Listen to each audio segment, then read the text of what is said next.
Bonjour et bienvenue au début de la semaine de trading. Et la meilleure façon de commencer la semaine, c'est le Key-Chap de l'industrie. Toutes les dernières nouvelles de l'industrie rapportées par LeapRate et présentées par Dukascopy TV. Aujourd'hui, notre première nouvelle concerne Block26.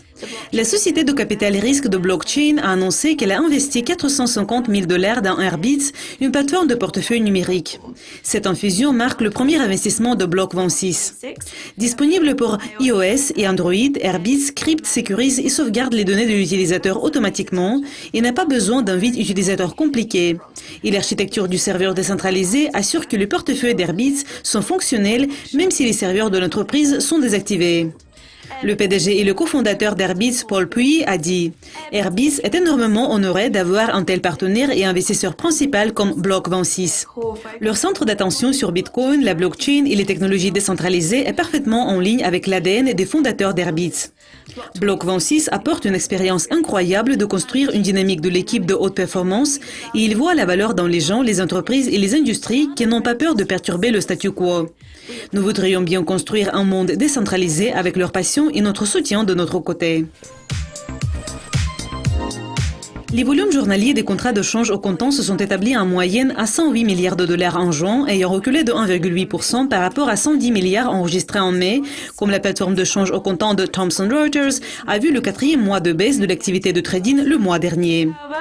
Cependant, le marché des contrats forward, des swaps, des options et des contrats à terme non livrables sur les plateformes de Reuters a eu de bons résultats en juin, montrant une augmentation de mois en mois stable de 243 milliards $ à 267 milliards $, et c'est une hausse de 9,9%.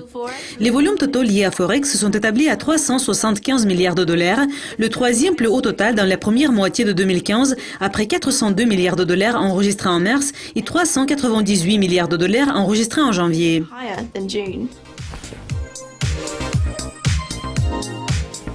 Gain Capital vient d'annoncer ses données d'exploitation pour juin 2015 et le mois s'est avéré être particulièrement réussi pour l'activité FX de détail du groupe. Les volumes Forex de détail ont enregistré le record de 375,7 milliards $, contribuant au plus haut des volumes de trading jamais vus enregistrés le mois dernier de 830,6 milliards $. Les volumes institutionnels ont également été forts, contribuant à la hausse en termes mensuels. Le PDG Glenn Stevens a déclaré « Dans notre activité de détail, les volumes ont augmenté de 12,2% en juin par rapport au mois précédent et le volume journalier moyen a atteint le nouveau plus haut de 17,1 milliards $. La capture de revenus de détail au cours du trimestre a été difficile, cependant venant vers l'extrémité inférieure du chiffre de 4 derniers trimestres qui était de 70 $ à 116 $ par million, principalement en raison d'une plus faible volatilité des indices et des matières premières. L'intégration de Citi Index est en cours et nous prévoyons de réaliser les économies annuelles précédemment divulguées de 40 à 45 millions de $ d'ici 2017.